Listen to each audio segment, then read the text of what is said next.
আমরা গিয়েছিলাম শম্ভুনগর ঘোরার জন্য, তো গিয়েই দেখো পাপা ছেলে ছিপ দিয়ে মাছ ধরতে শুরু করে দিয়েছে।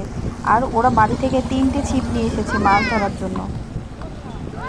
তো দেখো এটা হচ্ছে পরের ছিপ দিনকার ফেলেছে ভিডিও। নদীতে, এখানেও পরের দিন সকালবেলা চলে এসেছে মাছ ধরার কিন্তু জন্য। মাছ পাচ্ছে না। একটা পেয়েছো তাই তো? একটা শোল মাছের বাচ্চা পেয়েছে দেখো।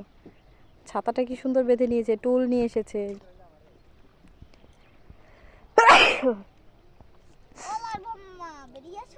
কি বেরিয়ে আসবে? ও, এই দেখো মাছ ধরার জন্য আর কি কি এনেছে। বোলতার বাসা ভেঙে নিয়ে এসছে।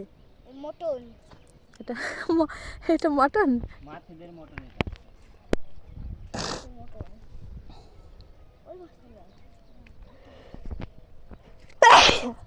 শুধু হাঁচি হচ্ছে। কেন কথা বললে মাছ হবে না? কি কি কি বলো? বড় মাছ।